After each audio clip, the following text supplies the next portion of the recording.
नमस्कार। दुआ और प्रार्थना में याद करने के लिए आपका शुक्रिया, बहुत बहुत धन्यवाद। आज की जो सच्ची घटना है वो रिंगस थाना क्षेत्र की है।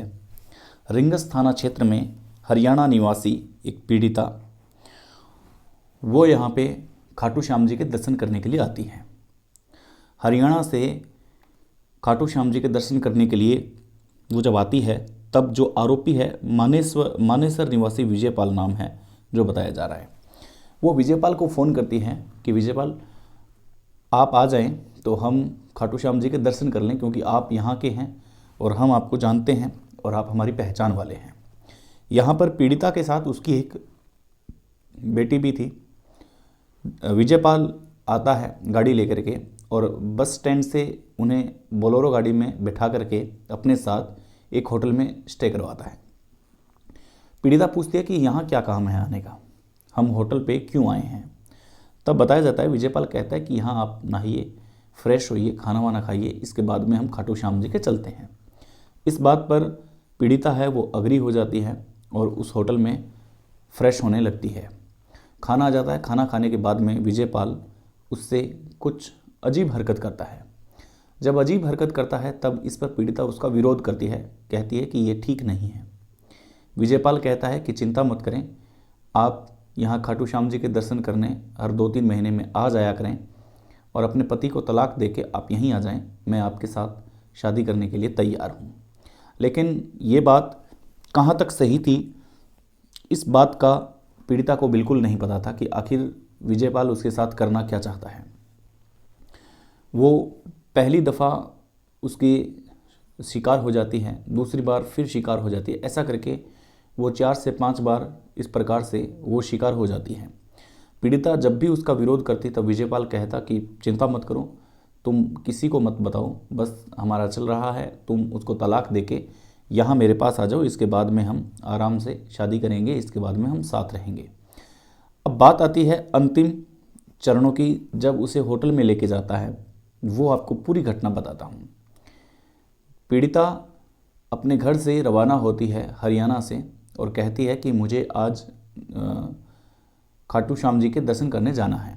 उसके पति किसी कारण से बिजनेसमैन करते हैं, तो बिजनेसमैन है तो बाहर रहते हैं, इसलिए वो अकेली ही अपनी बेटी के साथ आ जाती है। जब बेटी के साथ आती है, बस स्टैंड पर विजयपाल को फ़ोन किया जाता है कि विजयपाल आप कहाँ हो, आप गाड़ी लेके आ जाएं, हमें खाटू श्याम जी जाना है। विजयपाल वहाँ गाड़ी लेके आता है, लेकिन होटल में वो चला जाता है। अब होटल के अंदर का क्या किस्सा है वो आपको मैं बताता हूँ। इससे पहले 4 से 5 बार वो आपस में शारीरिक संबंध बना चुके थे। एक प्रलोभन था उसको कि आप उसको तलाक दे के आ जाएं, इसके बाद में हम शादी है जो करेंगे। अब पीड़िता है, पीड़िता को इसकी नीयत का पता चलने लग गया था कि कहीं ना कहीं मैं यूज हो रही हूँ और मुझे ये ब्लैकमेल करने की कोशिश कर रहा है और ये मेरे साथ लगातार इस बात का फ़ायदा उठा करके दुष्कर्म करता है और मैं डरती हुई अपने पति से और पुलिस प्रशासन से बोल नहीं पा रही हूँ। वो ये इस बात का ही फ़ायदा है जो फ़ायदा उठा रहा है। विजयपाल होटल में ले जाने के बाद में उसे खाना ऑफर करता है, खाना खाते हैं, सब कुछ एकदम सही। नित्य जो क्रिया थी बस वही 4 से 5 बार पहले ऐसा हो चुका था, तो कोई रुकावट या रोक या कोई टोक नहीं थी। इसके बाद में वो दोनों वहाँ शारीरिक संबंध बनाते हैं, लेकिन पीड़िता बार बार उसे मना करती है कि तुम अब ऐसा मत करो, मैं इस चुंगल से अब आज़ाद होना चाहती हूँ। लेकिन विजयपाल कहता है कि तुम चिंता मत करो, सब कुछ सही होगा, तुम्हें अचानक हो क्या गया है।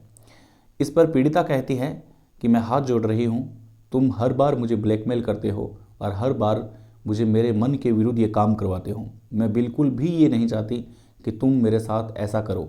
लेकिन विजयपाल नहीं मानता है और विजयपाल जबरन उसके साथ दुष्कर्म करता है।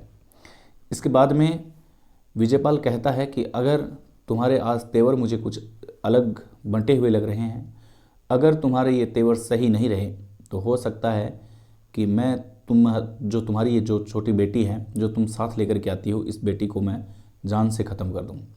अब महिला यहाँ पे पूरी डर चुकी थी। बात पहले खुद पर थी, बात पहले खुद की शादी पर थी।